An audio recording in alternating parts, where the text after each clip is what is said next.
चलिए नाच रहे।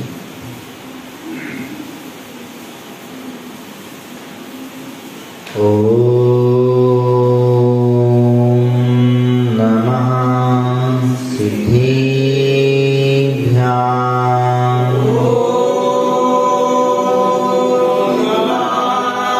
ओम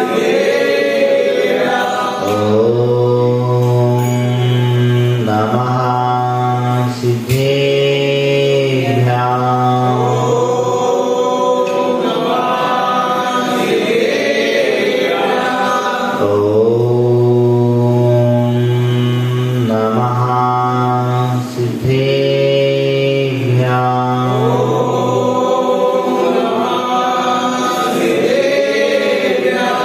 बलदेव महादेवी की जड़ से चिंतामणि पाशांत भगवान की जय। शासन नायक महावीर भगवान की जय।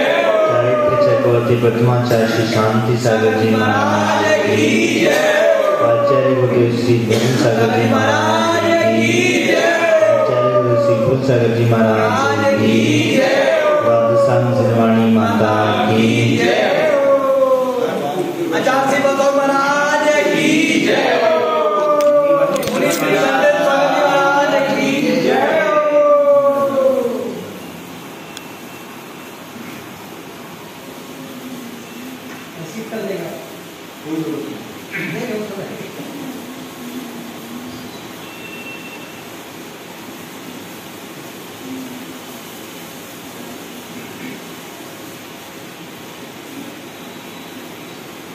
आप अकेलो अवतरे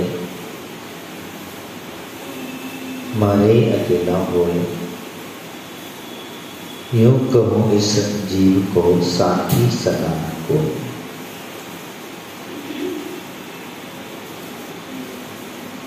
संसार में भ्रमण करते हुए जीव संसार की अवस्था को जानते हुए ये बात समझ लेता है कि अब अकेला जन्म लिया है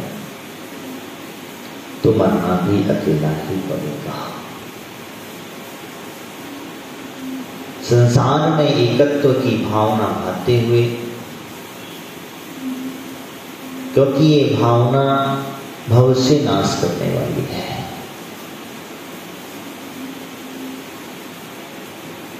हम मिथ्यात्व के रूप में इतने फंसे हुए हैं कि मिथ्यात्व के चक्कर में हम ये भूल जाते हैं कि वास्तविकता में है क्या, हम हैं कहाँ और क्या कर रहे हैं। इंसान जन्म और मरण के चक्कर में इतना फंसा हुआ है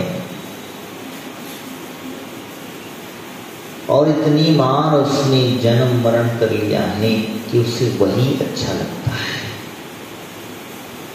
किसी से कहो जन्म मरण से छुटकारा प्राप्त करने का रास्ता बताता हूं, चलो मेरे साथ, तो वो कहेगा महाराज अभी तो बच्चे हैं, महाराज मेरे परिवार है, महाराज मेरे साथ नहीं लगा, मेरे शरीर साथ नहीं देता है। लेकिन ये नहीं कहेगा कि हाँ महाराज चलने को तैयार हो। क्यों? क्योंकि जिस जगह पर रहते रहते उस जगह से उसे मोह हो गया है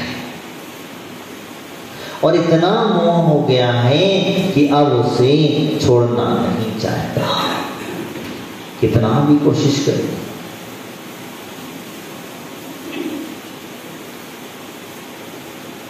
क्योंकि रस्सी जब पानी भरते हैं हम लोग कुएं से, तो रस्सी को पहले एक पत्थर के ऊपर डाल करके निकाला जाता था, पत्थर पड़ा रहता था कुएं के ऊपर से सकेट करके रस्सी आती थी, तो रस्सी आते जाते उस सिल पर निशान बन जाता था। यानी कि वो रस्सी से पत्थर कट जाता था। एक नाजुक रस्सी से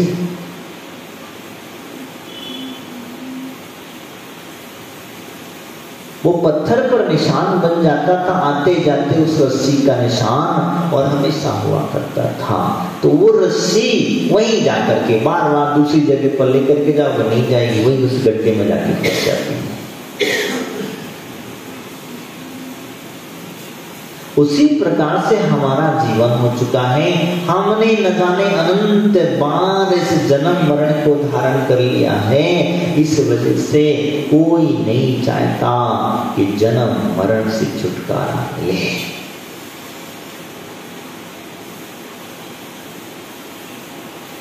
क्योंकि वो तो जन्म और मरण में आनंद मानता है, उसे अच्छा लगता है, इतना अच्छा लगता है कि वह वहां पर रह करके ही इतना दुख है, उसे पता है। जैसे कल मैं आपसे चर्चा कर रहा, नरक गति को, त्रिंच गति के दुखों के वर्णन कर रहा था। मैं नरक में इतनी बार गया हूं कि अब भी नरक जाने का द्वार खोज बना रहा हूं, अब भी मैं नरक जाने की व्यवस्था बना रहा हूं। कि क्यों? क्योंकि मुझे नरक में अच्छा लगता है।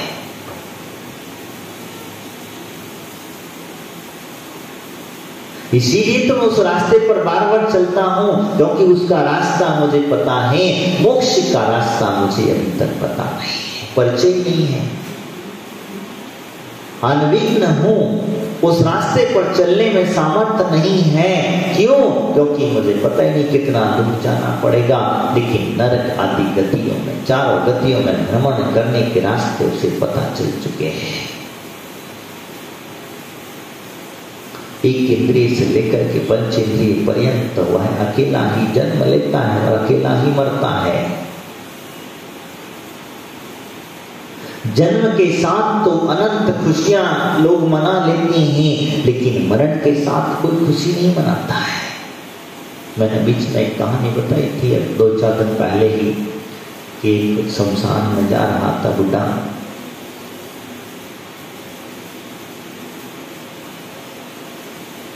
तो एक आदमी उसकी उस शमशान की सैया पर पहुंच गया। वो गाड़ी में बैठा था, गाड़ी में लेटा हुआ जा रहा, तो उसने देखा अचानक, अरे ये तो जिंदा है। जिंदा है तो पूछा कि भाई क्यों जिंदा ही मरना चाहते हो, कारण क्या है? तो बोले रुको, दोनों साइड देखो, ये जन्म मरण के साथी हैं अवश्य, लेकिन कहां तक है? मरघट तक, शमशान तक, इससे आगे साथ कोई नहीं देगा। उसके आगे तो स्वयं को अकेला ही जाना पड़ेगा और स्वयं को अकेला ही परिवर्तन करना पड़ेगा। तो इसीलिए जब अकेला ही जाना है तो क्यों नहीं अभी से ही हम अकेले चलते हैं। क्यों नहीं हम संसार में रह करके भी ये निश्चित कर लें, दृढ़ श्रद्धान कर लें, मजबूत हो जाएं कि हाँ मेरा जन्म भी अकेला हुआ, मरण भी अकेला होगा। तो बीच के जो झंझट में कर रहा हूँ, जो परिवार का पालन पोषण, मित्रों के साथ हिलना मिलना, जितनी भी परिग्रह आदि को जोड़ रहा हूँ, ये किसके लिए और क्यों और क्या चाहिए? एक टाइम भोजन तो मुनि बनने के बाद में भी बन जाएगा, और भोजन के लिए भी हमें चिंता करने की जरूरत नहीं है। अगर तुम्हारे भाग्य में होगा तो वो तुम्हारे पास चल करके आ जाएगा, और तुम्हारे भाग्य में नहीं होगा तो हाथ से भी छिन जाएगा। भाग्य भरोसे बैठना नहीं बैठना ये आपकी मर्जी है, मैं ये नहीं कह रहा हूं, लेकिन विश्वास तो करके देख लो एक बार। विश्वास अगर पूरा होता तो फिर आप दुकान पे जाकर के नहीं बैठते हैं?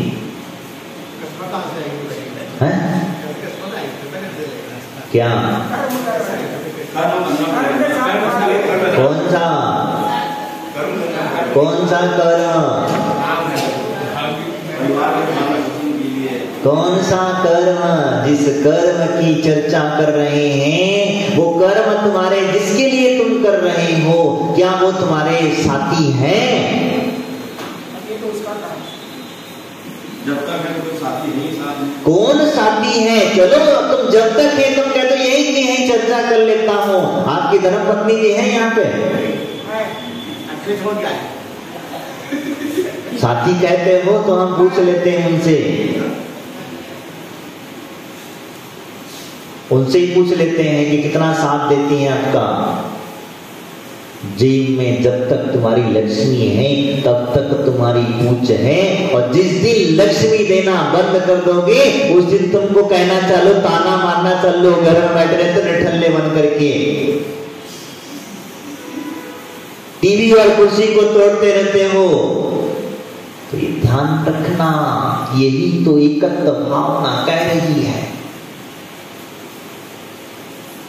तुम्हें मोक्ष जाना नहीं है तो अनेक रास्ते हैं। तुम्हें संसार से मुक्त होना नहीं है तो अनेक रास्ते हैं। वो कहीं ना कहीं किसी ना किसी रूप में बना लेता है। एक बार तुमने याद दिला दी तो मैं सुनाई देता हूं। एक जोड़ा मुनिराज के पास पहुंच गया और वो पहुंचा तो मुनिराज ने उसे वही एकत्व भावना की चर्चा जो आज मैं कर रहा हूं वही संबोधन कहा कि कोई सगा साथी नहीं है, क्यों ये झंझाट में पड़े हुए थे। बोले कैसी बात करते हो महाराज, हमारा तो जन्म जन्म का रिश्ता है, हम 7 जन्मों के साथी हैं, और तुम कहते हो हमारे अंदर इतना प्रेम है कि हम एक दूसरे के बगैर रहते नहीं हैं। मैंने कहा अच्छा। मुनिराज ने कहा बहुत अच्छी बात है। बोले हमारी घर पत्नी अगर हम 1 मिनट भी लेट हो जाते तुरंत खटखटा देती हैं। बोले क्या? चलो खाना खाने का टाइम हो गया, तुम नहीं आओगे तो हम कैसे खाएंगे, हमारा मन नहीं लगेगा खाने पीने का। अच्छा। बोले बहुत अच्छी बात है, इतना अच्छा प्रेम है तो इनको पहले घर छोड़ाइए। बोले कि 8-15 दिन के बाद आप अकेले आइएगा। वो श्रावक 8-15 दिन के बाद धर्म पत्नी को छोड़ करके अकेला मुनिराज के पास पहुंच जाता है। मुनिराज के पास जाने के बाद उसे संबोधन दिया गया, उसे कुछ नहीं सिखाया गया, उसे एक विद्या सिखा दी कि अपनी सांसों को कैसे कंट्रोल करा जाता है। कुछ नहीं किया। धर्म पत्नी की परीक्षा करने की परिभाषा समझ लेना कि जो कह रहा था कि हाँ मैं तेरे बगैर नहीं रह सकती हूँ, मैं तुझे कैसे बगैर, कैसे मेरा काम चलेगा, तब उसे कुछ नहीं किया। सांसों को कैसे रोका जाता है उसे प्रैक्टिस और अभ्यास करा दिया गया। महाराज ने उसे 4 दिन 6 दिन 8 दिन के अंदर में उसे इतना प्रैक्टिस अभ्यास हो गया कि वो अपनी सांस को 24 घंटे तक रोक सकता है। मतलब जो सांस हम फास्ट लेते हैं वो सांस को धीरे धीरे प्रकार से ले सकते हो, लेता तो है लेकिन एहसास नहीं होता। सांस तो चलती है। दिन बीता, समय निकला, सुबह सुबह का वक्त था, जाकर के दरवाजे में पड़ गया। ध्यान रखना तुम्हारी हालत क्या होती है, अभी बता रहा हूं। वो दरवाजे में जाकर के गिर गया, और गिरा तो ऐसा गिरा कि दोनों पैर फैला दिए, इधर दोनों हाथ फैला दिए, दरवाजे में फंस गया। समझ रहे बात को? और गिरते ही ऐसा जैसे ही आवाज तो आई धर्म पत्नी को कि कुछ तो गिरा, शायद ऐसा लगा कि कुछ गिरा है, क्या गिरा है पता नहीं, गिरा होगा। थोड़ी बार देखा कि ये गिर गए हैं, गिर गए तो जैसे तुरंत पहले नाड़ी पकड़ता है आदमी। क्या पकड़ता है? इंसान गिरा मरा है कि जिंदा ये देखता है, बाकी कुछ नहीं देखेगा। उठा लें बिठा दें कुछ करे नहीं, पहले सीधे नाड़ी। उसने उठाई, धर्मपति ने देखा नाड़ी, और ये तो चल बसे। अब सुबह सुबह वक्त था, तो सुबह सुबह से अगर हम चिल्लाएंगे तो क्या होगा? मेरा खाना पीना सब छूट जाएगा, सुबह का नाश्ता पानी चला जाएगा। रुको पहले चाय नाश्ता कर लेते हैं, अच्छे से फिर बताएंगे लोगों को।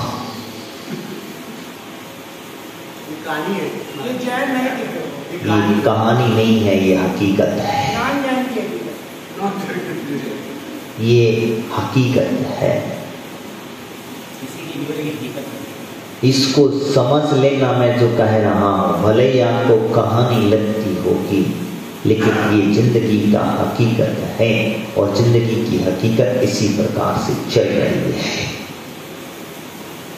वो जब सुबह का वक्त था और धर्मपति ने सोचा, विचार किया कि सुबह सुबह की चाय नाश्ता कर लेते हैं, इसके बाद में रोएंगे चिल्लाएंगे, लोगों को बताएंगे। अब होता ये है कि यार भूख लगी, दोपहर का टाइम हो जाएगा तो भोजन भी कैसे मिलेगा, चलो भोजन भी दोपहर हो जाती है। दोपहर भोजन के पश्चात हमारी माताओं को नींद आती अवश्य है, ध्यान में रख लेना।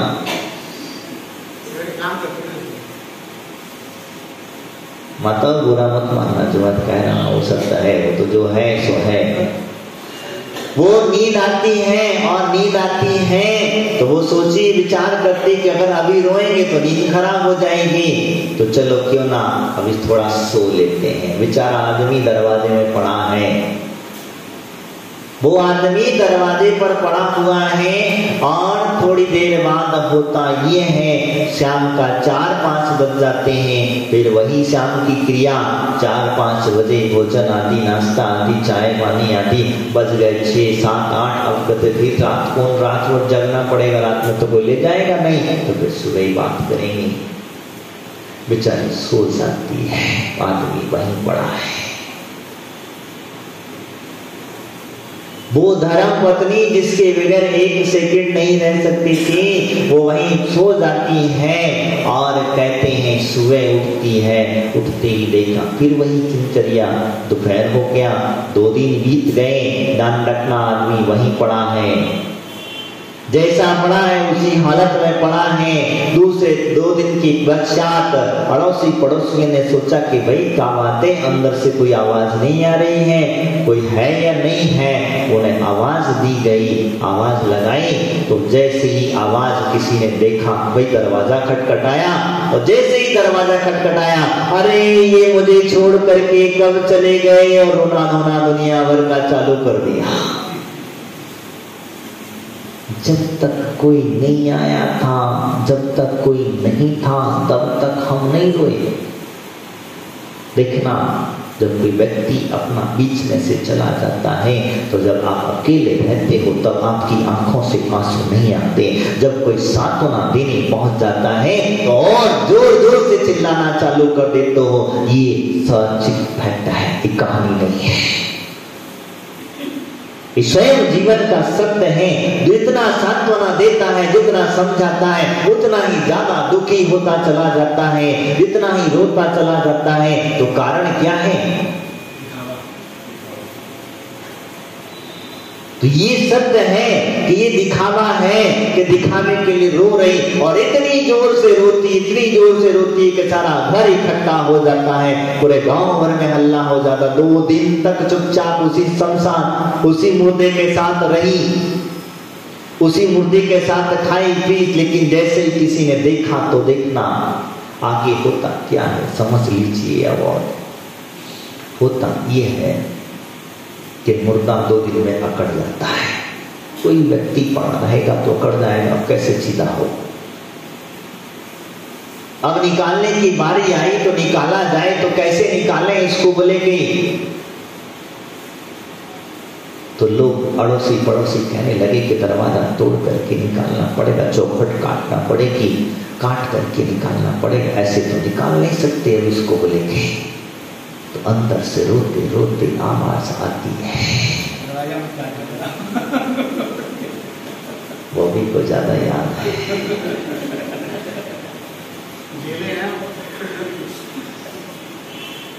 दरवाजा मत काटना। क्यों? क्या करना? दरवाजा मत काटना, इनके हाथ पैर काट दिए तो चलेगा, क्योंकि ये तो जलना ही है। लेकिन दरवाजा मत काटना, क्योंकि अब ये चले गए हैं, तब कौन बनाने वाला है? बड़ी मुश्किल से बनवाया था, और इसके बाद अब कौन कैसे बनेगा, इसलिए कोई बनवाने वाला नहीं है। चले गए जिनके हाथ पैर भी काट दिए जाए तो चलेगा। बस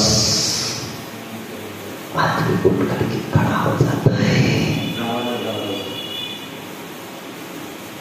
आदमी उठ करके खड़ा हो जाता है और समझ लेता है कि हाँ, वास्तविकता में यही प्रेम है। इसी को भी परिवार एकत्र भावना की भावना। तो इसीलिए कह रहा हूं कि जन्म भी अकेला होता है और मरण भी अकेला होता है। बीच में हमने ये सब, ये मेरा परिवार, ये मेरा बेटा, ये मेरी बेटी, ये मेरा बस मेरा करते हुए हमने अनेक परिग्रह को जोड़ लिया और जोड़ते जोड़ते उस जन्म मरण के चक्कर में स्वयं का चक्र बना लिया। जहां वह व्यक्ति अपने आत्म कल्याण की भावना भाता है, वह आत्म कल्याण के बारे में सोचता है, वो सोचना छोड़ देता है, क्योंकि उसकी सोच परिवार की ओर बढ़ जाती है, उसके परिवार के पालन पोषण के लिए बढ़ जाती है। अगर ये नहीं सोचता कि आगे इनके मैं अपना क्यों अहित कर रहा हूं, मैं दूसरे के लिए अपना अहित क्यों कर रहा हूं, कि जब मेरा साथी नहीं है, जब तुम नरक में जाओगे, जब तुम तिरंजगति में जाओगे, तुम जब कीड़े मकोड़े बनोगे, क्या उस साथी से पूछ लेना तुम्हारे साथ में कीड़ा मकोड़ा आदि बनना पसंद करेगी?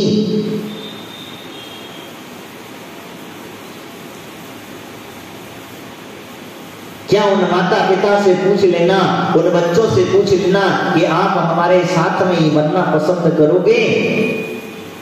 तो कोई भी तुम्हारा साथ नहीं देगा, कोई नहीं देगा। इसीलिए जन्म और मरण के जो भाव है वो रोग है। ये जन्म का रोग जो है, ये रोग मिटाने के लिए इस हमेशा दुखी रहना चाहिए कि रोग कैसे मिटे। रोग बढ़ाने के लिए नहीं, लेकिन हम रोगों को बढ़ाने के लिए दुखी रहते हैं। हम सोचते हैं कि हमारा रोग और कैसे बढ़ेगा, हम सोचते हैं कि यह व्यक्ति हमारे साथ में कितने दिन तक रहेगा, कब तक रहेगा, जब तक तुम्हारे शरीर में जान है। इसीलिए जन्म और मरण का चक्कर बड़ा विचित्र होता है। हमारे सामने हम देख रहे हैं, देखते देखते आप बचपन में थे, इतने सुखी थे, बचपन में थे, आप निराकुल थे, किसी प्रकार का विकल्प नहीं था। आप थोड़े से बड़े हुए, विकल्प बढ़ते चले गए और उससे बड़े हुए आप जवानी अवस्था में आई, जिम्मेदारी बढ़ी और विकल्प बने, बुढ़ापा आया, इससे और ज्यादा विकल्प चले गए और इन्हीं विकल्पों के चक्कर में हम संसार मरण को प्राप्त हो सकते हैं। आप जन्म लिए हो, आप बताओ, आप मरना पसंद करोगे?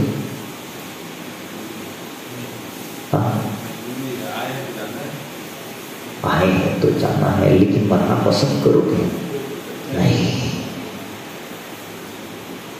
क्यों मरना पसंद नहीं करोगे? क्यों? क्योंकि उसे पता है जाना है मुझे, ये भी पता है मेरा जाना निश्चित है, तो जाना है। और अगर कहीं योग से कोई बीमारी होती है, कुछ होता है या पता, तो हम जीना चाहते हैं। किसके लिए जी रहे हो? किसके लिए? जो कुछ कर रहे किसके लिए? और वही तुम्हें कहां छोड़ देंगे? कहां छोड़ेंगे? शमशान में भी इसीलिए छोड़ देते हैं। मैं हमेशा कहता हूं कि तुम वापस ना आ जाओ। शमशान छोड़ने नहीं जाते हैं, वो तुम्हें वापस ना आ जाओ, इसी वजह से वहां पर तुम्हें छोड़ने के लिए जाते हैं। नहीं तो उनका बस चले तो वहीं से हकाल में धकेल देंगे। उनका बस चले तो ये व्यवस्था है। इसी प्रकार से आने वाले भव की क्यों चिंता करते? इसी भव को सुधार लो तो आने वाला भव अपने आप सुधर जाएगा। हम उस आने वाले भवों की क्यों चर्चा करते हैं? मैं आपसे जो चल रहा था, मरे अकेला चेतन दुख सुख का भाग्य। यानी दुख और सुख स्वयं को भोगना है, सुख भी स्वयं भोगना है और दुख भी स्वयं को भोगना है। ध्यान रखना, एक दिन देह छूटेगी, हमारी देह जो है क्या होगा, जुदा होना है। एक दिन इस देह को छोड़ना है, तो अगर छोड़ना ही है तो क्यों पड़े हो? जिनके लिए तुम पड़े हो वो कहाँ है? मरघट तक परिवार को कहाँ है? आप स्वयं कहते हो कि ज्यादा से ज्यादा कहाँ तक जाएगा, मरघट तक जाना। और सब के सब क्यों रोते हैं? क्यों रोते हैं? नहीं, अपने अपने सुख को रोवे पिता पुत्र दारा। दारा, सारा नहीं, दारा, दारा यानी स्त्री।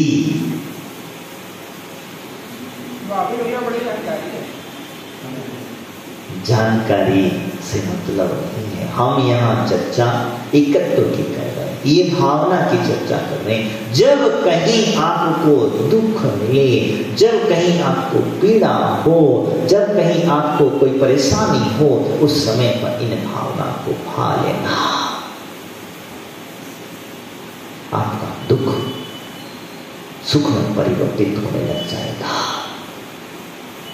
क्योंकि जिस समय आपको महसूस हो जाएगा कि अरे ये तो यहीं तक है, ये तो सिर्फ अपने अपने सुख के लिए लड़ रहे हैं, ये तो अपना अपना चाहते हैं, मैं इनके लिए अपने दुख ले रहा हूं, मैं जबरदस्ती इनके लिए किसी से दूसरे से पंगा ले रहा हूं, मैं इनके लिए किसी से लड़ाई लड़ रहा हूं, मैं इनके लिए घर परिवार के लिए मैं अपने अच्छा आत्म कल्याण का मार्ग छोड़ करके, अपने उन्नति का मार्ग छोड़ करके बीच गति का मार्ग चुन रहा हूं।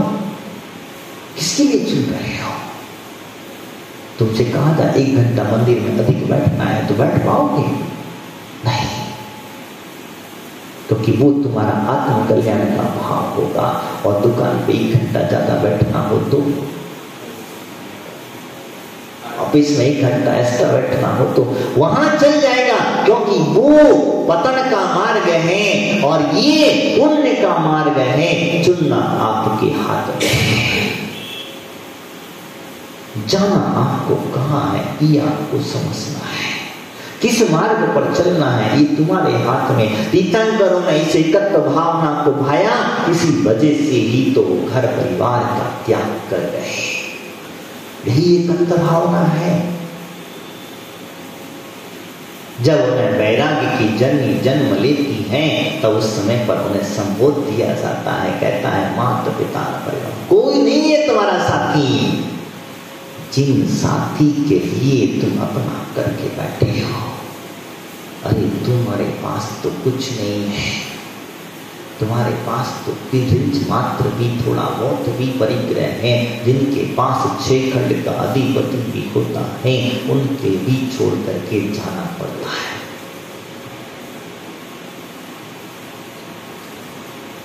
इसीलिए हमेशा ध्यान रखना, हमें अपने जो सुख है उसकी भावना भाना।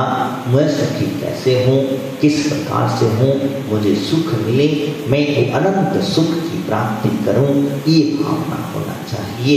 यानी वास्तविकता में ये इसलिए कहा जाता है हम यहाँ हैं, कल कहीं और होंगे, परसों कहीं और होंगे, परसों कहीं और होंगे। ये घर, ये परिवार, ये संसुख हमें जो कुछ भी लगा है, वास्तविकता में कहा जाए कि अगर आपका जन्म मरण की बात करें तो 1 इंच भी जगह ऐसी नहीं बची कि जहां तुमने जन्म और मरण नहीं किया हो।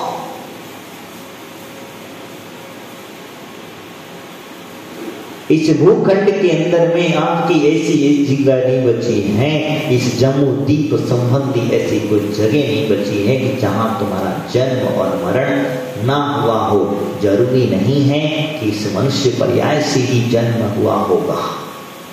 हम कीड़े मकोड़े आदि सभी बने हैं, तो मनुष्य पर्याय तुम्हें मिली है, तो ये मनुष्य पर्याय का सदुपयोग कर लेना। इस मनुष्य पर्याय में आने के बाद में इस जन्म मरण के चक्कर को समझ लेना। अगर समझ लेना कि मिले हैं, तो जिसे कहा जाता है एक डाल पर पक्षी आकर के बसेरा कर लेता है, फिर उड़ जाता है, दूसरी डाल पर जाकर के बैठ जाता है। कोस 2 कोस 4 कोस 5 कोस जल्दी 5-10 किलोमीटर 20 किलोमीटर चलता है, बढ़ता है, चला जाता है और आगे बढ़ता चला जाता है। यही जीवन की चर्या है। हमारा भी जीवन उसी प्रकार से है और चलता रहेगा। ऐसा नहीं चलेगा, हम वहां से आगे बढ़ते जाएंगे। लेकिन आपके संग में जो है, जो आत्मा है, वह शाश्वत है। जो आत्मा है वो शाश्वत है, वो आपके साथ रहेगी और हमेशा रहेगी। आप सुख में हो तो भी साथ में है, दुख में हो तो भी साथ में है, और आप मोक्ष चले जाएंगे तो भी साथ में रहेगी। ये अनंत सुख की व्यवस्था है। हम जो पूजा पाठ करते हैं, हम यहाँ जो भगवान का अभिषेक करते हैं, हम जो कुछ करते हैं, ये अपने लिए करते हैं, परिवार के लिए नहीं करते। हम भले लगा जरूर देते हैं परिवार अवश्य, जो करेगा उसी को ही उसका फल मिलेगा, जो नहीं करेगा उसे कभी फल नहीं मिल सकता। तुम उसके नाम से कितना भी कुछ भी करते रहो, उसे फल नहीं मिलेगा। तुम कहते हो हम फलाने व्यक्ति के नाम से शांति कराते हैं, मर जाता है आदमी, चल जाता है और चला जाने के बाद में हम उसके नाम की शांति करते हैं। तेरे विदे तेरे करते समय शांति धारा करा दे, तो शांति विधान क्यों उसके नाम से करा देते हैं, तो क्या उसे पुण्य मिलेगा?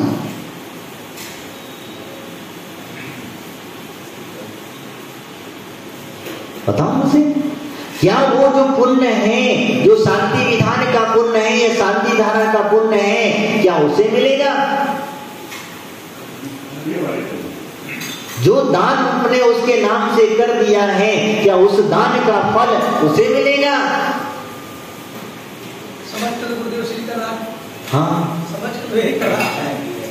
लेकिन नहीं, वही तो है ना, कर रहे हैं हम लोग व्यवहार में क्या क्या का नहीं करते हैं, लेकिन वास्तविकता में हकीकत को समझो।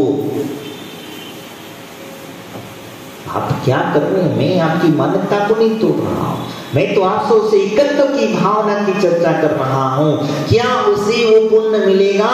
क्या आपने शांति धारा की और शांति धारा की अनुमोदना अगर उसने नहीं की, वो सामने वाला व्यक्ति यहाँ नहीं है तुम्हारे पास, मान के चलो यहाँ से वो विदेश में रहता है, अब आपने उसके नाम से उसकी शांति धारा करा दी, तो क्या उसका फल उसको मिल जाएगा वहाँ? हाँ, नहीं कराना चाहिए, नहीं कराना चाहिए, ये बात सत्य है। क्योंकि जिसका कर्म जो करेगा उसे ही मिलेगा। अगर आप भोजन करेंगे तो आपका ही पेट भरेगा, पड़ोसी का नहीं भरेगा, आपकी पत्नी का नहीं भरेगा, आपके बच्चों का नहीं भरेगा। अरे जिन्होंने जन्म दिया है उस मां का भी पेट तुम्हारे भरने से नहीं भरेगा। तो जब उनका पेट नहीं भर सकता है तो क्या पुण्य का संचय वो कर लेंगे? भावना है वो हम पाते हैं, भाई फलाने जीव का कल्याण हो, ये तुम्हारी भावना है कि भाई हमें फलाने व्यक्ति के जीवन में शांति हो, मैं इसीलिए उसके नाम से शांति धारा कर रहा हूं। ये नहीं समझ लेना उसे पुण्य का संचय कर लेगा। भावना है तुम्हारी, और हो सकता है तुम्हारी भावना कभी कभी उसका पुण्य जोर मार दे, फलीभूत हो जाती है। उसका पूर्व का पुण्य जोर मार देता है, और पुण्य ने जब जोर मार दिया और तुमने इधर भावना भाई दोनों का मिलन हुआ, एक्सीडेंट हुआ, भावना आ जाता है, आदमी ऐसा हो जाता है, इसमें किसी दो राह नहीं है। तो ये मत कह देना कि मैंने तुम्हारे नाम की शांति धारा कराई थी इसलिए तेरे जीवन में शांति आ गई। ये भ्रम मत रहना, इस भ्रम को निकाल देना, बिल्कुल निकाल देना। और ये भ्रम ही तोड़ने का नाम ही एकत्व भावना है। आप अकेले मत, ये वास्तविकता में अकेलेपन की व्यवस्था को कहते हुए उन्होंने तो कहा है, क्योंकि हमें और कुछ नहीं है, आप अकेलो अवतरे मरी अकेला हो, यो कहो इस जीव को साथी सकाना, ये वास्तविकता है, ये मूल में वास्तविकता है। ज्यादा मत करना। आपको अगर ये कुछ भी नहीं आता है, नहीं समझ आता है, आप तो इन दोनों को पढ़ करके चिंतन करने लग जाना, एक बार 10 मिनट शांति से बैठ जाना और इन भावनाओं की भावना आने लग जाना, आपके जीवन में अपने आप परिवर्तित आने लग जाएगा। आप तो दुखी नहीं होंगे। कोई घर में मृत्यु हो जाएगी तो आपकी आंखों के आंसू सूख जाएंगे, क्योंकि आपको पता है आपको और भी कई दुख आएंगे, कोई पीड़ा होगी, कोई परेशानी होगी, तो आप कभी दुखी नहीं होंगे। क्यों? क्योंकि आपको पता है कि सत्य ये है और इस सत्य का तोड़ भी यही है। फिर आप अत्र तत्र नहीं भटकोगे, आप इसके उसके पास नहीं जाओगे, इससे उससे हाथ नहीं फैलाओगे कि महाराज कुछ दे दो, भीख नहीं मांगोगे। आप पुजारी हो, भिखारी नहीं है। हम भगवान के पुजारी हैं, हम गुरु चरणों के पुजारी हैं, ना कि भिखारी हैं। भीख मांगना हमारा दायित्व तो नहीं है और ना हमारा स्वभाव है।